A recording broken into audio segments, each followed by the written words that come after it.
Hello everyone, welcome back to my channel Edumath by Mansi.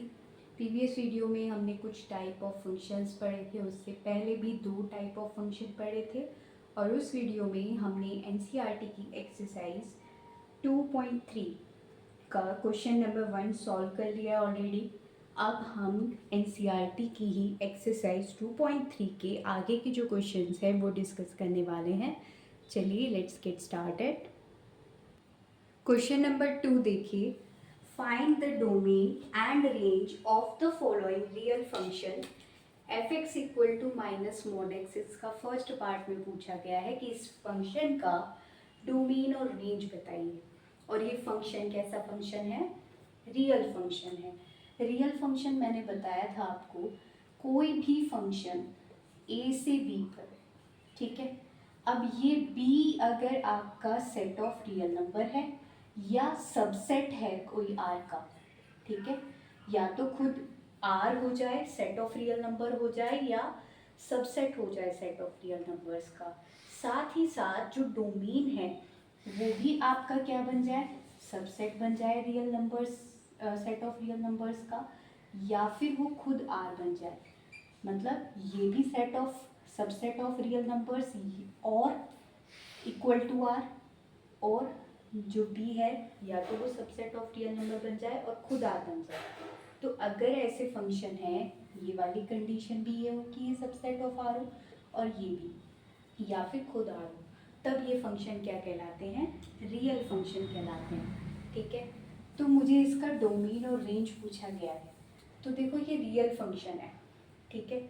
अब domain क्या होता है फंक्शन का? डोमेन होता है फंक्शन का कि जिस वैल्यू पर, जिस x की वो वैल्यूज जिन पर ये फंक्शन डिफाइंड हो, वो क्या कहलाती है? इसका डोमेन कहलाती है फंक्शन का। अच्छा चलिए, इस फंक्शन में माइनस ऑफ मॉड एक्स लिखा है। मॉड एक्स कल मैंने आपको बताया था, मॉडुलस ऑफ फंक्शन x क्या होता है। ये एक फंक्शन है, ठीक है। जब हमारी वैल्यूज x की values greater than equal to 0 होती है तो जो इस फंक्शन की वैल्यू है वो x आती है, और अगर x की वैल्यू लेस देन 0 है तो ये क्या आता है? माइनस एक्स आता है। ये हमने पढ़ा था कल, मॉडुलस ऑफ x। अब यहाँ आपको माइनस ऑफ मॉडुलस x दिया है, ठीक है। तो माइनस ऑफ मॉडुलस x का मतलब है कि देखो, मॉडुलस ऑफ फंक्शन क्या कहता है कि जो भी आप इनपुट डालोगे, जो भी इसके अंदर x वैल्यूज डालोगे आप, आउटपुट में क्या आएगा? पॉजिटिव नंबर आएगा। जैसे कल हमने पढ़ा था कि -1 अगर मैं डालती हूँ, -1 कैसा नंबर है? लेस देन 0, नेगेटिव नंबर है। तो उस के हिसाब से, इस मॉडुलस फंक्शन के हिसाब से, जब भी हम इसमें कुछ इनपुट डालते हैं तो आउटपुट क्या आता है? अगर नेगेटिव नंबर है तो minus of that number, negative of that number, और माइनस माइनस क्या हो जाएगा? प्लस हो जाएगा, यानी कि 1 आ जाएगा। अगर आपके पास कोई पॉजिटिव नंबर है तो उसका modulus positive number as it is आ जाता है ना। ये तो पढ़ा था हमने। मॉडुलस ऑफ एक्स का मतलब है कि जो भी आप इनपुट डालो अंदर, इसके मॉडुलस फंक्शन के अंदर कोई भी इनपुट डालोगे, आउटपुट आपका हमेशा एक पॉजिटिव नंबर ही आएगा। यही तो पढ़ा था। अब यहाँ पर क्या है कि जो भी इसके सामने क्या है? नेगेटिव साइन लगा है। तो देखो, अगर मैं इस माइनस ऑफ मॉड 1 का मॉडुलस जो लिया है उसके सामने माइनस लगा देती हूँ, ठीक है। तो ये जो -1 का मॉडुलस है ये तो अपना काम जो काम करता है वही काम करेगा। इस -1 को बाहर ले लो, ठीक है, सॉरी, माइनस को हम बाहर ले लेते हैं। जो ये काम करता है वो अपना काम उसी तरीके से करेगा जैसे पहले कर रहा था, जैसे मॉडुलस फंक्शन है। अब बाहर हमने माइनस लगा दिया तो इसकी वैल्यू क्या आई थी? 1। अब इसके बाहर क्या है? माइनस, तो क्या आएगा इसका आंसर? -1, ठीक है। ठीक इसी तरीके से यहाँ पर मॉडुलस ऑफ 1 के सामने माइनस, क्योंकि यहाँ पे क्या है? Minus of modulus x. तो अगर मैं x की वैल्यू 1 लेती हूँ तो मॉडुलस ऑफ 1 तो अपना काम अपने आप जैसे ही फंक्शन करता है वैसे ही करेगा। इसकी वैल्यू क्या आएगी? 1। लेकिन बाहर क्या है? माइनस, तो इसकी वैल्यू क्या आ जाएगी? माइनस आ जाएगी, है ना। तो अब देखिए यहाँ पर, अगर मैं -5 का मॉडुलस का -5 यहाँ लिखती हूँ, माइनस ऑफ माइनस मॉडुलस 5, इसकी वैल्यू क्या आएगी, माइनस ऑफ -5 है ना। माइनस ऑफ -5 क्या हो गया, प्लस, और बाहर माइनस है तो माइनस का 5 आएगा। तो हम यहाँ क्या देख रहे हैं, बोलिए, कि चाहे हम इसके अंदर कोई पॉजिटिव नंबर डाल रहे हैं चाहे नेगेटिव नंबर डाल रहे हैं, अल्टीमेटली आंसर क्या आ रहा है, नेगेटिव नंबर आ रहा है, नहीं आ रहा है, ठीक है। तो क्योंकि मॉडुलस ऑफ एक्स की वैल्यू, मॉडुलस ऑफ एक्स क्या आएगा, हमेशा एक पॉजिटिव नंबर आएगा, चाहे आप कोई भी एक्स ले लो, क्या आएगा, एक पॉजिटिव नंबर आएगा। मॉडुलस ऑफ एक्स क्या होगा, एक पॉजिटिव नंबर होगा। अब पॉजिटिव नंबर के सामने माइनस लिखा है तो वो कैसा हो जाएगा, हमेशा एक नेगेटिव नंबर आएगा। कैसा आएगा, नेगेटिव नंबर आएगा। लेकिन कब आएगा, जब x की वैल्यू 0 नहीं है यहाँ पर, ठीक है। अगर मैं x को ग्रेटर देन यहाँ पे, लेकिन अगर x की वैल्यू हम 0 ले लेते हैं तो मॉडुलस x क्या आएगा, 0 है ना। x की वैल्यू 0 लोगे तो मॉडुलस ऑफ 0 क्या आएगा, 0, और मॉडुलस ऑफ 0 के सामने आपने माइनस भी लगा दिया, -0 तो 0 ही होता है। तो 0 के लिए आप यहाँ केस ले सकते हैं कि 0 के लिए तो यहाँ पर 0 ही आने वाला है, x की वैल्यू 0 है तो 0 ही रहेगा। लेकिन अगर आपने x की वैल्यू चाहे पॉजिटिव ले ली है, नेगेटिव ले ली है, तो तब आपका अल्टीमेटली इस फंक्शन की वैल्यू नेगेटिव नंबर ही आएगी। ये बात समझ आई है। तो जो ये माइनस ऑफ मॉडुलस एक्स है, माइनस ऑफ मॉडुलस एक्स ऐसे काम करेगा कि इसमें चाहे आप x greater than equal to 0 ले लो तो x आता है, x के सामने माइनस, और जब x लेस देन 0 लेते हैं तो minus of x which is x कैसा है, नेगेटिव है। तो यहाँ पे क्या आएगा, x आएगा, और यहाँ पे क्या आएगा, -x आएगा, ठीक है। अगर ये पॉजिटिव नंबर है तो पॉजिटिव नंबर के सामने नेगेटिव, तो ये नेगेटिव ही हुआ ना नंबर, फिर -x। अगर ये नेगेटिव है तो ये भी नेगेटिव है, यहाँ पर अल्टीमेटली तो यही आ रहा है। तो आप यहाँ देख रहे हैं डोमेन, डोमेन का मतलब है ये वाली वैल्यूज़ कि जिन पर ये फंक्शन डिफाइन है। कल मैंने बताया था कि मॉडुलस ऑफ एक्स का डोमेन होता है पूरा सेट ऑफ रियल नंबर, यानी -∞ से इन्फिनिटी तक। यहाँ पे ये रियल लाइन है अगर, तो -∞ से लेके +∞ तक जितने भी रियल नंबर्स हैं वो इसका डोमेन बनेंगे। डोमेन का मतलब है कि जिन वैल्यूज़ पर ये फंक्शन डिफाइंड है, यानी इस फंक्शन की अनडिफाइंड नहीं होना चाहिए, तो ये तो x की हर वैल्यू पे डिफाइन है, तो इसका डोमेन क्या होगा, R, set of real number. लेकिन जो रेंज है, रेंज क्या होता है, रेंज होता है जितनी भी आपकी f(x) की वैल्यूज़ होती है। f(x) जो भी डोमेन के हर एक एलिमेंट के लिए जो आपकी f(x) आएगा, ये वैल्यूज़ आएंगी, उनका एक सेट क्या कहलाएगा, आपका रेंज कहलाएगा। तो यहाँ हम देख रहे हैं कि यहाँ पे हम x कुछ भी रख लें, हमेशा हमारा नंबर कैसा आ रहा है, या तो 0 आ रहा है, अगर x की वैल्यू 0 है तो 0 आ रहा है, या x आप कुछ भी रखो, चाहे पॉजिटिव रखो नेगेटिव रखो, आपकी वैल्यू कैसी आ रही है, नेगेटिव रियल नंबर आ रही है। कैसी आ रही है, negative real number. Negative real number कहाँ से कहाँ तक होते हैं, -∞ से 0 तक। 0 पे, क्योंकि 0 भी इसमें इंक्लूडेड है, तो यहाँ पर ये वाला इंटरवल, तो ये जो होगा ये आपका क्या कहलाएगा, रेंज कहलाएगा। तो रेंज आपका आ जाएगा -∞, 0 क्लोज्ड इंटरवल, 0 पे क्लोज्ड, क्योंकि 0 भी इसमें इंक्लूडेड होगा, ठीक है। ये आपका हो गया रेंज। अब देखिए इसका सेकेंड पार्ट, इसमें f(x) इक्वल टू दे रखा है √9 - x², ठीक है। स्क्वायर रूट ऑफ 9 - x², इसका क्या दिया हुआ है, फंक्शन दिया हुआ है। अब हमें इसका क्या बताना है, डोमेन बताना है और रेंज बताना है। तो डोमेन का मतलब क्या है, जिन भी वैल्यूज़ पर ये डिफाइंड है, ये वो क्या हो जाएगा, इसका डोमेन हो जाएगा, ठीक है। तो अब ये बताइए, अब मैं आपको एक चीज़ बताती हूँ कि स्क्वायर रूट के अंदर, स्क्वायर रूट के अंदर आपको हमेशा पॉजिटिव नंबर ले सकते हो आप या ज़ीरो ले सकते हो, तब ही आपका वो नंबर रियल नंबर बना रहता है। अदरवाइज़ अगर आपने रूट के अंदर नेगेटिव नंबर रख लिया है तो वो आपका कॉम्प्लेक्स नंबर होता है, जो आप आगे की क्लासेस, अभी इसी में ही 11th में भी है, तो कॉम्प्लेक्स नंबर बन जाता है वो। अभी यहाँ रियल नंबर नहीं रहता, लेकिन हम किस में डील कर रहे हैं, रियल फंक्शंस में डील कर रहे हैं, जिनमें हमारा जो डोमेन है और रेंज है दोनों ही क्या होने हैं, सेट ऑफ रियल नंबर होने हैं।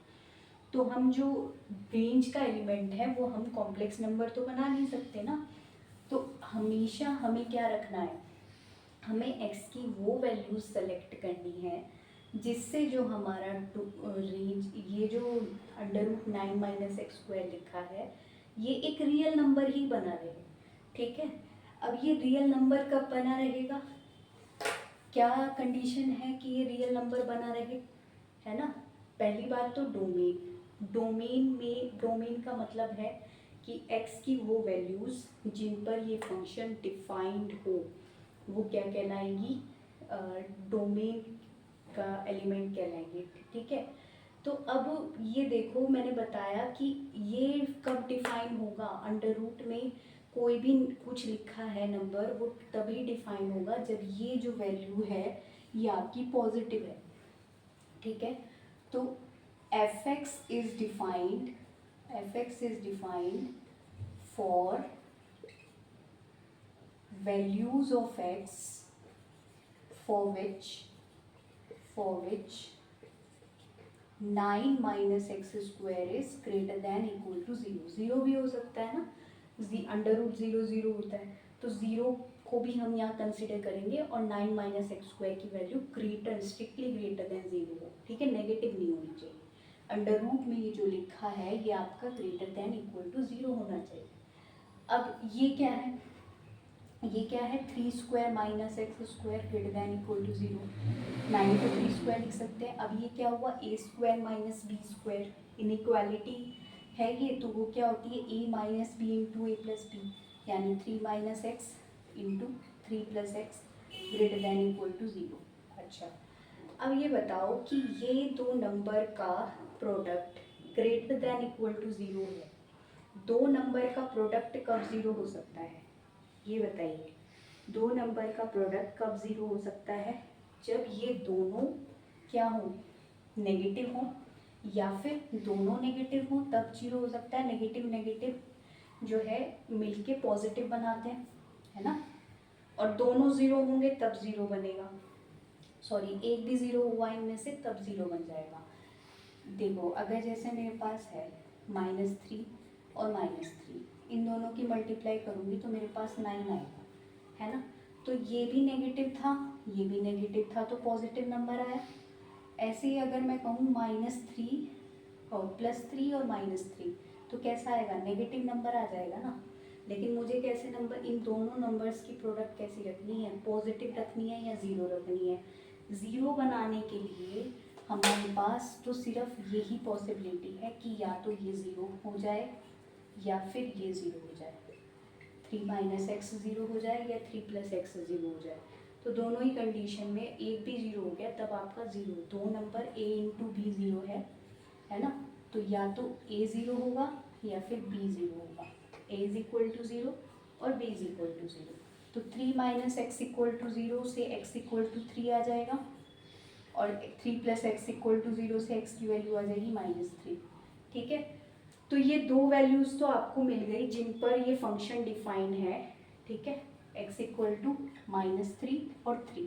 अब आगे देखो, ये दोनों पॉजिटिव कब होंगे, है ना, ये दोनों, इन दोनों नंबर्स का product a into b positive है, कब हो सकता है, जब a पॉजिटिव हो b पॉजिटिव हो, दो पॉजिटिव नंबर को मल्टीप्लाई करोगे तो एक पॉजिटिव नंबर आएगा, या फिर a नेगेटिव हो और b भी नेगेटिव हो। ठीक है, तो नेगेटिव नेगेटिव का भी मल्टीप्लिकेशन आपका पॉजिटिव होता है। तो यहाँ देखो कि 3 माइनस एक्स पॉजिटिव और 3 प्लस एक्स पॉजिटिव। ठीक है, तो यहाँ से x की वैल्यू क्या आएगी, x की वैल्यू आ जाएगी आपकी -x इज ग्रेटर देन -3, तो यहाँ से x इज़ लेस देन 3 क्या आ जाएगा, यहाँ पर आप लिख सकते हो x इस तरीके से लिख सकते हो कि x इज़ लेस देन 3 और यहाँ पर x इज़ ग्रेटर देन -3। ठीक है, तो x की वैल्यू -3 से तो छोटी होनी चाहिए, और 3 से क्या होनी चाहिए, बड़ी होनी चाहिए, ये कह सकते हो। -3 से बड़ी और 3 से छोटी, और -3 और -3 भी हैं। ठीक है, और जब आप नेगेटिव नेगेटिव का केस लेके चलोगे तब भी यही पॉसिबिलिटी आएगी। तो आप यहाँ कह सकते हो कि आपके पास यहाँ पर 3 - x greater than equal to 0 और 3 + x greater than equal to 0, ये वाला जब हम केस लेते हैं तो हमारे पास x की वैल्यू आती है लेस देन इक्वल टू 3 और यहाँ आती है x की value greater than equal to -3। अच्छा देखो ज़रा, x क्या है, ग्रेटर दैन इक्वल टू -3, यहाँ -3 -2 -1 0 1 2 3। ठीक है, तो -3 से सारी बड़ी और बराबर नंबर्स लेने हैं और यहाँ 3 से छोटे या बराबर। तो ठीक है, तो सारे रियल नंबर इससे इसके बीच में आ रहे हैं, -3 और 3 के बीच में। तो ये इंटरवल बन गया ना, तो डोमेन क्या हो गया हमारा, x जो बिलोंग कर रहा है वो -3, 3 क्लोज्ड इंटरवल से कर रहा है, यानी डोमेन जो है वो क्या है, डोमेन है आपका -3, 3। ठीक है, अब ऐसा नहीं है कि यहाँ पे greater than equal to less than equal to लेके भी कर सकते हो आप, दोनों उससे भी वही पॉसिबिलिटीज आएंगी।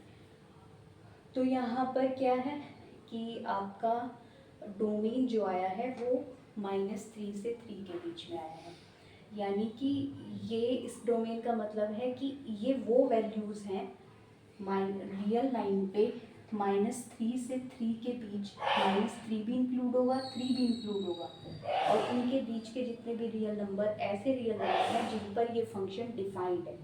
ठीक है, क्लियर हुआ, तो हमारा डोमेन तो निकल गया। अब हमारा रेंज क्या है, रेंज का मतलब है f(x) की वैल्यूज़, इन वैल्यूज़ पे f(x) क्या आएगा, वो आपकी क्या होंगी, वो होंगी आपकी रेंज वैल्यू। ठीक है, वो आपका रेंज हो जाएगा। अब यहाँ देखो ज़रा, मेरा फंक्शन क्या है, my function is √9 - x², √9 - x²। ठीक है, ये पॉजिटिव है ना, तो हम तो डोमेन के जो एलिमेंट हैं वो तो -3 से 3 के बीच में बिलोंग करते हैं। अब अंडर रूट में जो भी आए, ये अंदर पॉजिटिव नंबर है जो भी आएगा, तो बाहर तो ये पॉजिटिव ही नंबर है ना, हमें तो यहाँ पे प्लस का दिया है ये, तो जो भी हमारा रेंज में एलिमेंट आएगा वो कैसा आएगा, पॉजिटिव नंबर आएगा, और यहाँ डोमेन में क्या है, -3 से 3 के बीच में नंबर है। अब चलो ये बताओ कि मुझे ये -3 था, ये 3 था और ये 0 है। अब -3 से 0 के बीच के जो नंबर हैं क्या वो इसकी वैल्यू रेंज में आएंगे, नहीं आएंगे ना, क्योंकि नेगेटिव नंबर्स तो कभी नहीं आएंगे, क्योंकि ये वाला पार्ट छोड़ दो, क्योंकि जो भी रेंज में आएंगे, जो भी फंक्शन रेंज के एलिमेंट बनेंगे, जो भी एलिमेंट रेंज के बनेंगे वो सभी एलिमेंट पॉजिटिव होंगे, है ना, तो नेगेटिव वाले तो हटा दो, तो यहाँ से शुरू होगा 0 से, है ना, 0 से लेके कहाँ तक एलिमेंट आप ले सकते हो इसके अंदर, जो आपका मिनिमम जो x² पे डिपेंड करेगा, अब x की वैल्यू आप कहाँ से कहाँ तक ले रहे हो, -3 से 3 के बीच में। अब x² कैसा है, पॉजिटिव नंबर होगा, है ना, तो जब x की वैल्यू -3 से 3 के बीच में है तो x² की वैल्यू कहाँ से कहाँ तक बैठेगी, x² की वैल्यू होगी आपकी 0 से लेके 9 तक। ठीक है, कहाँ तक होगी, 0 से लेके 9 तक। यहाँ से ध्यान देखो, x² और यहाँ पे क्या 3 9, और क्योंकि ये पॉजिटिव नंबर होता है इसलिए 0 से 9 के बीच में इसकी वैल्यू बैठेगी। अब आपका फंक्शन तो ये है 9 - x², अब क्या करो, इसे माइनस से मल्टीप्लाई कर दो, माइनस से जब आप मल्टीप्लाई करोगे तो इनइक्वालिटी चेंज हो जाती है, जैसे ये लेस देन इक्वल टू की है तो ये ग्रेटर देन इक्वल टू की हो जाएगी, और यहाँ पे भी क्या हो जाएगी, ग्रेटर देन इक्वल टू 8 - 9। ठीक है, तो अब आपको क्या करना है, यहाँ पर 9 ऐड करना है। क्या ऐड करना है? 9 minus x square greater than equal to 9 minus 9। तो 9 is less than greater than equal to 9 minus x square greater than equal to 0। यहाँ पे मैंने ऐसा क्यों किया? क्योंकि मुझे यहाँ पर 9 माइनस एक्स स्क्वायर बनाना था। तो 9 माइनस एक्स स्क्वायर का अंडर रूट कर दो पूरी इनइक्वालिटी को। Under root 9 greater than equal to under root 9 minus x square greater than equal to 0। तो यहाँ आप देख रहे हो ये तो एफ एक्स है ना, क्या है ये? F X. तो F X is less than equal to under root 9 क्या होता है? 3 is greater than equal to 0। तो एफ एक्स की जो वैल्यू है, जब हम x की वैल्यू -3 से 3 के बीच में लेते हैं तो जो एफ एक्स की वैल्यू है वो हमारी आती है 0 से तो बड़ी है, बड़ी और बराबर है, और लेस देन इक्वल टू है 3। तो जो रेंज होगा ना, रेंज जो होगा वो आपका आ जाएगा क्लोज्ड इंटरवल 0,3। ठीक है, क्लोज्ड इंटरवल 0,3 आपका ये रेंज आ जाएगा। आई होप आपको ये समझ आया क्वेश्चन। क्वेश्चन नंबर 3 देखिए, a function f is defined by f(x) equal to 2x minus 5। Write down the values of f of 0, f of 1 and f of -3। ठीक है, तो ये क्वेश्चन है कि आपको f ऑफ x दिया हुआ है। इसका सॉल्यूशन देखिए, f of x is 2x minus 5। ठीक है, आपको निकालना है कि जब x की वैल्यू 0 हो जाए तो फंक्शन की वैल्यू क्या आएगी। तो जस्ट आपको क्या करना है, x की जगह ये वैल्यू सब्स्टिट्यूट करनी है।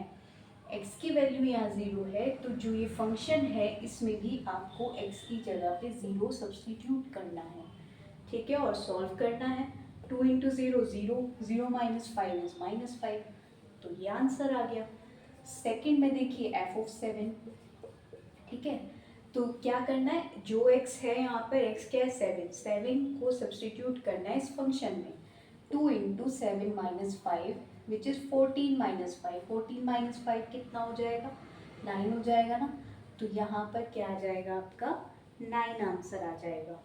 थर्ड देखिए, थर्ड में क्या है? f ऑफ -3 निकालना है। -3 निकालना है यानी x की वैल्यू आपको -3 सब्स्टिट्यूट करनी है। 2 इंटू -3 माइनस 5। 2 इंटू -3 कितना हो गया? -6 माइनस 5। -6 माइनस 5 होता है -11। सो ये आपका आंसर हो जाएगा। ठीक है, समझ आएगी। क्वेश्चन नंबर 4 देखिए, the function t which maps temperature in degree Celsius into temperature in degree Fahrenheit is defined as। देखिए, एक फंक्शन है t एक फंक्शन है जो टेम्परेचर डिग्री सेल्सियस में है। जो डिग्री सेल्सियस टेम्परेचर है उसको डिग्री फ़ारेनहाइट टेम्परेचर में क्या करता है? मैप करता है। यानी कि एक फंक्शन है, अगर आपके पास डिग्री सेल्सियस वाला टेम्परेचर्स हैं, ठीक है, तो उनको किस पे मैप करेगा ये function t? Degree Fahrenheit functions में, डिग्री फ़ारेनहाइट में क्या करेगा? कन्वर्ट करेगा एक तरीके से। ठीक है, तो ये उसका जो है एक तरीके से क्या दी हुई है, मैपिंग का फॉर्मूला दिया है कि जब आप ये t जो है फंक्शन है उसके अंदर कोई c यानी सेल्सियस में कोई भी टेम्परेचर रखते हो तो जो आंसर आएगा इस फॉर्मूला के अकॉर्डिंग वो आपका फ़ारेनहाइट में आएगा। ठीक है, तो आपको कैसे निकालना है, ये आपको क्या दिया है? बेसिकली एक फंक्शन दिया है। फंक्शन किस तरीके से डिफाइन है कि t ऑफ c 9c/5 + 32 आता है, और आपको कुछ चीज़ें फाइंड करवा रहा है। जैसे फर्स्ट पार्ट में आपको फाइंड करवा रहा है t ऑफ 0। t ऑफ 0 का मतलब है कि यहाँ c की जगह आप 0 रखते हो, यानी 0 डिग्री सेल्सियस टेम्परेचर जब होता है तो वो कितने डिग्री फ़ारेनहाइट आएगा, ये पूछा है। तो c की जगह आप, क्योंकि c की जगह आपने 0 रखा है, तो 9 इंटू 0/5 + 32। ठीक है, 9 इंटू 0 कितना होता है? 0/5 + 32। 0/5 इज 0, तो 0 + 32 इज 32। ठीक है, तो ये कितना आ गया? 32 आपका इसका आंसर आ गया है। ठीक है, t ऑफ 0 कितना आ गया है? 32 आ गया है। क्लियर है यहाँ तक? अब देखो आपको निकालना है टी ऑफ 28। सेकेंड पार्ट में आपसे पूछा गया है कि आप फाइंड करो टी ऑफ 28। टी ऑफ 28 निकालने के लिए वही सी की वैल्यू क्या है, 28 है ना, तो सी की जगह पे आप 28 लिख दो। 9 इंटू 28/5 प्लस 32, ठीक है। तो 9 इंटू 28 कितना होता है, 9 8 जो 72 है ना, और 9 2 जो 14 और 7 कितना हो गया, 21 हो गया। तो आपका यहाँ पे कितना आएगा, 212 अपॉन, अब 5 एलसीएम ले लो, तो 5 इंटू 32 कर दो, तो कितना आएगा, 5 2 जो 10 और 5 3 जो 15 और 6 आ जाएगा, ठीक है ना।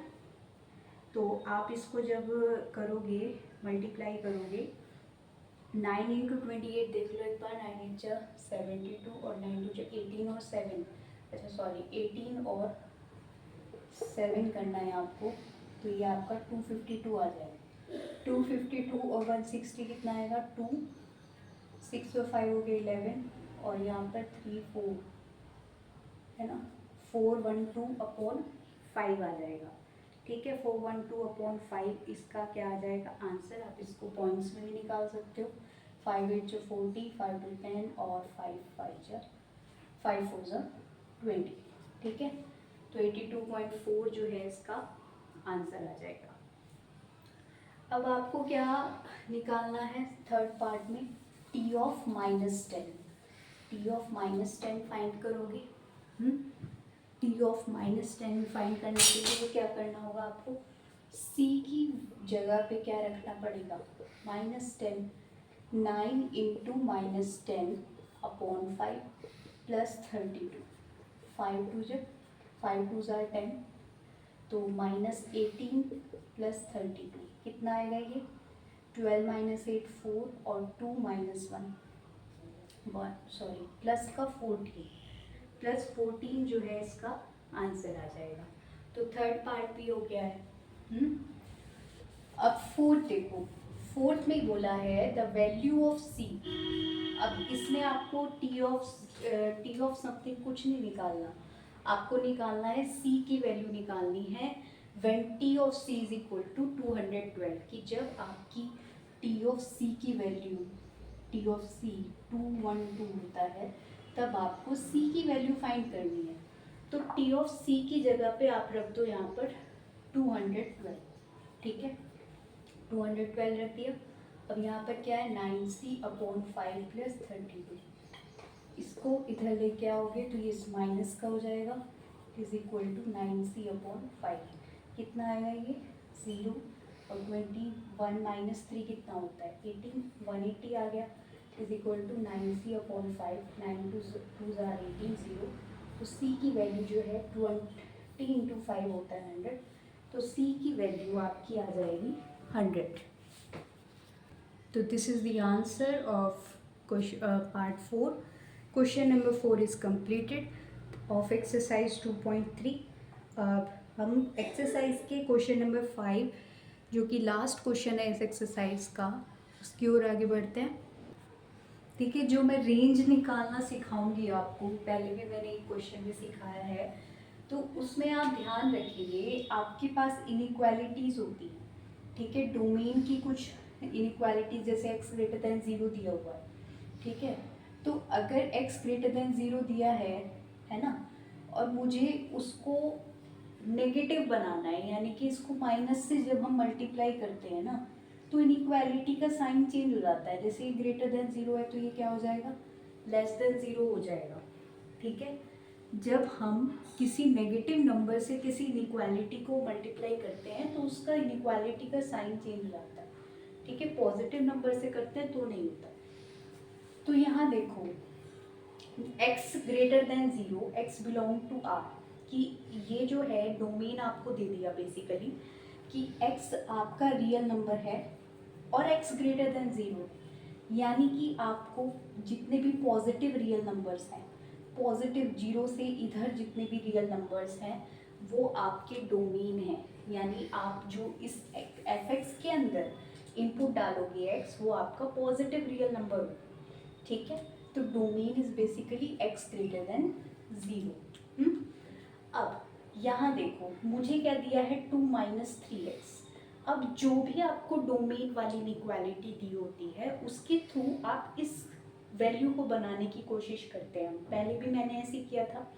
अब देखो कैसे करेंगे, क्योंकि यहाँ देखो x के साथ में -3 है। पहले मैं इस माइनस को यहाँ पर लेकर आऊँगी, x ग्रेटर देन 0 है ना, तो माइनस से इस इनइक्वालिटी को मल्टीप्लाई कर दो। जब हम इस माइनस से इस इनइक्वालिटी को मल्टीप्लाई करेंगे तो जो ग्रेटर का साइन है ये लेस देन में कन्वर्ट हो जाएगा, और 0 से माइनस की मल्टीप्लाई करेंगे तो वो 0 ही रहता है। ठीक है, तो अब यहाँ पर क्या है -3x है, तो इस इक्वेशन को इनइक्वालिटी को 3 से मल्टीप्लाई कर दो। तो जब हम इसको 3 से मल्टीप्लाई करेंगे तो -3x, देखो 3 पॉजिटिव नंबर है तो मैंने इनइक्वालिटी में कोई चेंज नहीं करूँगी, वो ऐसे कैसी रहेगी। अब 3 इंटू 0 क्या होता है, 0 होता है ना। अब यहाँ पर -3x बन गया मेरे पास, है ना। अब यहाँ क्या है 2 मुझे यहाँ पर दोनों साइड ऐड करना होगा। जो काम ये आप यहाँ करोगे इस साइड पे, वही काम आपको इस साइड पे करना होगा, है ना। तो 2 इस इनइक्वालिटी में बोथ साइड ऐड कर दो, तो 2 minus 3x is less then 2। ठीक है, तो ये क्या बन रहा है आपका 2 माइनस 3x, यही तो fx है ना। fx क्या है, less than 2, sorry fx is less then 2। कि जब आप डोमेन में x ग्रेटर देन 0 लेते हो तो fx की जो वैल्यू है वो लेस देन 2 रहती है।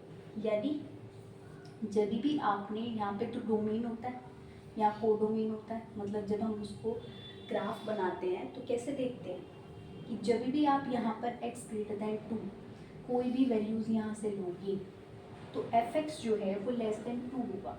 अब fx का मतलब है ये y is equal to fx वाली लाइन, इसकी वैल्यू जो है हमेशा क्या रहेगी, लेस देन 2।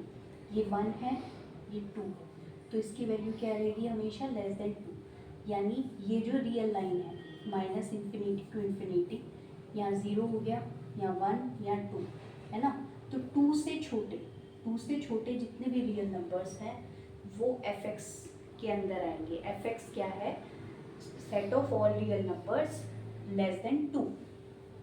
तो set of all real numbers less than 2 का मतलब है, देखो ना, अगर मैं इसको रियल लाइन को देखूँ यहाँ पर, तो यहाँ माइनस इन्फिनिटी से 2 तक आ रहे हो, तो इसका ओपन इंटरवल में लिखोगे तो क्या लिखोगे, माइनस इन्फिनिटी कोमा 2।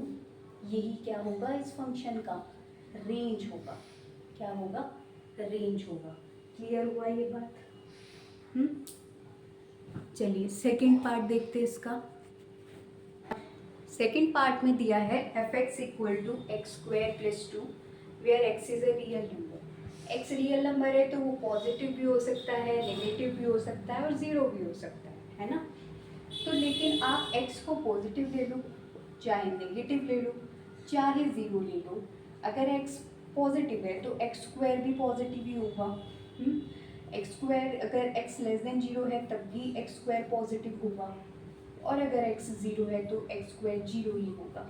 तो आप x की वैल्यू यानी x कोई भी रियल नंबर ले लो, एक्स स्क्वायर हमेशा ग्रेटर देन इक्वल टू 0 होगा। ठीक है, 0 लोगे x की वैल्यू तो 0 ही आएगा, एक्स स्क्वायर भी।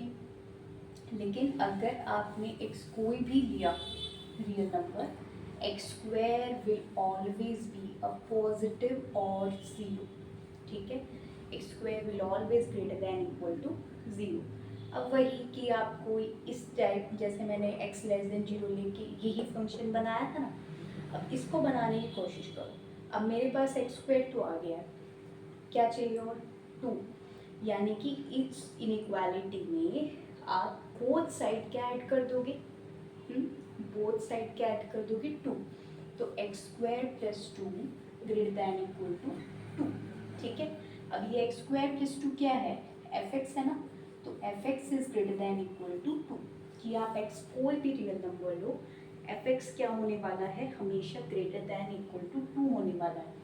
तो देखो यहाँ पर रियल लाइन पे, यहाँ पे 2 ग्रेटर दैन इक्वल टू 2, ये इन्फिनिटी तक जाती है ना रियल लाइन। तो यहाँ पर आप कह सकते हो कि इसको अगर हमें इंटरवल की फॉर्म में लिखना है तो जो एफ एक्स है, रेंज ऑफ एफ एक्स है, रेंज ऑफ एफ एक्स क्या होगा, क्लोज्ड इंटरवल टू इंफिनिटी पे ओपन, ठीक है, ये आपका हो जाएगा रेंज ऑफ एफ एक्स।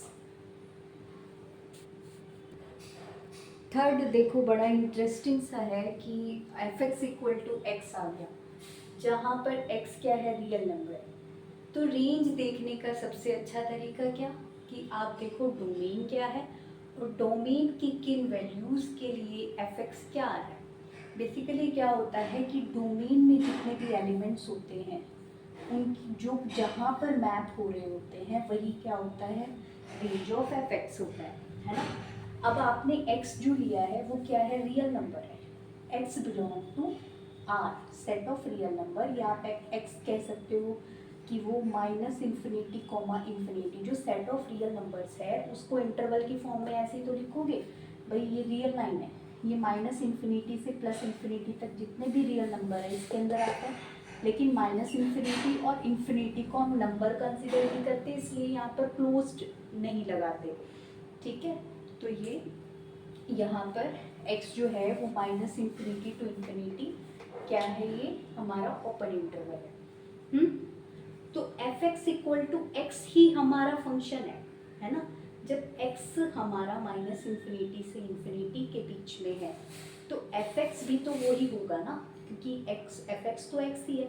मैं x की वैल्यू 1 लेती हूँ तो एफ एक्स मेरा क्या आएगा, F of 1 which is also 1, कि एफ एक्स क्या है, x है ना। तो एफ ऑफ 1 क्या आएगा 1, एफ ऑफ 2 क्या आएगा 2, एफ ऑफ 1.5 क्या आएगा 1.5, एफ ऑफ 100 क्या आएगा 100, एफ ऑफ -3 क्या आएगा -3। तो हम यहाँ देख रहे हैं कि आप डोमेन का कोई भी एलिमेंट ले लो, वो कोडोमेन में वहीं पे मैप हो रहा है। तो बेसिकली सारे डोमेन के एलिमेंट कोडोमेन बन रहे हैं, मतलब रेंज बन रहे हैं, सारे डोमेन के एलिमेंट रेंज में जा रहे हैं, जो भी डोमेन का एलिमेंट लोगे वो ही रेंज में जा रहा है। तो बेसिकली जो इसका रेंज होगा वो आपका सेट ऑफ रियल नंबर ही बनेगा, यानी कि open interval minus infinity to infinity ही इसका रेंज होगा। क्लियर हुआ? So alright everyone, NCERT exercise 2.3 complete हो गई है और हम नेक्स्ट वीडियो में मिसलेनियस एक्सरसाइज को सॉल्व करेंगे। So thanks for watching this video, keep learning and keep growing. Thank you so much.